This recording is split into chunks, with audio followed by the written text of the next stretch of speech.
નમસ્કાર, BTV news સાથે હું છું વૈભવી। સમાચારની શરૂઆત મહત્વપૂર્ણ સમાચારથી કરીએ તો રાજ્યમાં દારૂબંધી માત્ર કાગળ પર હોય તેવો વધુ એક પુરાવો સામે આવ્યો છે। સુરતના ડુમસ વિસ્તારમાં સતત બીજા દિવસે દારૂની મહેફિલ ઝડપાઈ છે।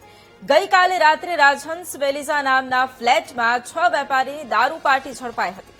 પોલીસે બી ટાવરના 1317 નંબરના ફ્લેટમાં દરોડા પાડ્યા હતા। સ્થળ પરથી 14 દારૂની ભરેલી અને 2 ખાલી બોટલ મળી આવેલી છે। પોલીસે 6 વેપારીની ધરપકડ કરી છે અને મેડિકલ તપાસ માટે તમામને સિવિલ હોસ્પિટલ ખસેડવામાં આવ્યા છે। તો ફરી એક વખત રાજ્યમાં દારૂબંધીનો કાયદો માત્ર ને માત્ર કાગળ પર હોય તેનો વધુ એક પુરાવો સામે આવ્યો છે, કારણ કે સુરતના ડુમસ વિસ્તારમાં સતત બીજા દિવસે દારૂની મહેફિલ ઝડપાઈ છે। અને આજ મુદ્દે સંવાદદાતા ધ્રુવ લાઈવ જોડાઈ ગયા છે। ધ્રુવ, એક તરફ સુરતના ડુમસ વિસ્તારમાં સતત બીજા દિવસે દારૂની મહેફિલ ઝડપાઈ છે, શું કાર્યવાહી?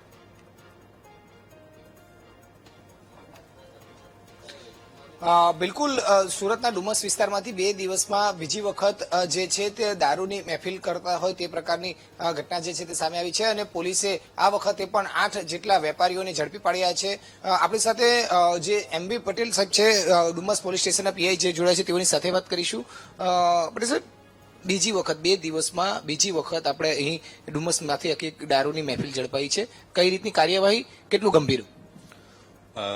જી, ગઈકાલે રાત્રે ડુમસ પોલીસ પેટ્રોલિંગમાં હતી એ દરમિયાન બાતમી મળેલ હતી કે કેટલાક ઇસમો બેલીઝા નામની બિલ્ડિંગમાં દારૂની પાર્ટી કરી રહેલ છે, જે આધારે ત્યાં રેડ કરતા એક બી ટાવરના એક ફ્લેટમાંથી 6 જેટલા ઇસમો દારૂ પીતા મળી આવેલ હોય તેઓ વિરુદ્ધ કાયદેસર કાર્યવાહી કરવામાં આવી। પોલીસે જે આરોપીને પકડ્યા છે કોણ છે અને નામ શું છે અને એનું શું બેકગ્રાઉન્ડ છે આખું?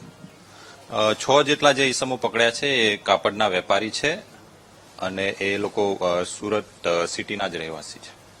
સાહેબ, આ દારૂની બોટલ જે છે તે ક્યાંથી લાવ્યા હતા, કઈ રીતે તપાસમાં સામે આવ્યું છે, પ્રાથમિક વિગત શું મળી છે? એ બાબતે એની તપાસ ચાલી રહી છે। સાહેબ, કેટલું ગંભીર કહેવાય, એક પોલીસ સ્ટેશન ફાર્મ હાઉસમાં થાય છે, ક્લબમાં આ રીતે, કોનું ક્લબ હતું કે કઈ રીતનું ફ્લેટ હતો કે શું હતું, શું કહેશું? હા, સતત 2 દિવસમાં બીજી રેડ છે અને પરિસ્થિતિની ગંભીરતા સમજીને સતત પોલીસ ચેકિંગ કરી રહેલ છે ગેસ્ટ હાઉસ, ફાર્મ હાઉસમાં, અને એના પરિણામે જ આ દારૂનો કેસ કરવામાં આવેલ છે। દારૂબંધી છે, કડક અમલ થાય છે, પરંતુ આટલા મોટા પ્રમાણમાં અહીંયા આવી રીતના ક્લબમાં કે ઘરમાં આવીને પછી આટલી ખુલ્લેઆમ પાર્ટીઓ થઈ જાય છે, કેટલું ચેલેન્જ પોલીસને આપી રહ્યા છે, શું કહેવાય?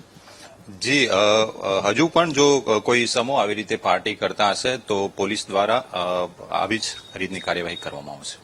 સાહેબ, આગામી દિવસો એટલે કે જ્યાંથી આ લોકો દારૂ લઈને આવ્યા છે, આટલા ખુલ્લેઆમ લઈને આવતા હોય 14 જેટલી બોટલો, તો એના સિવાય એમની સામે કઈ રીતે કાર્યવાહી થશે? પોલીસની સામે આ તો પડકાર છે, તો પોલીસને નિષ્ક્રિયતા દેખાય તે આખું કામ છે? નહીં, પોલીસ સતત ચેકિંગ કરી રહેલ છે, વાહન ચેકિંગ કરી રહેલ છે, સતત ગેસ્ટ હાઉસ, હોટલ, ફાર્મ હાઉસનું ચેકિંગ કરી રહેલ છે અને એના પરિણામ સ્વરૂપે જ આ દારૂનો કેસ કરવામાં આવેલો છે। એક સવાલ એ સાહેબ કે હવે આ લોકો જે રીતે અહીંયા પહોંચ્યા પાર્ટી કરવા માટે, હવે આગામી દિવસોમાં એ જે દારૂ ત્યાંથી લાવ્યા છે એની સામે પણ કાર્યવાહી થઈ શકે ખરી? જી બિલકુલ, અમે જ્યાંથી પણ દારૂ આવેલો છે એના ઊંડાણ સુધી અમે તપાસ કરીશું।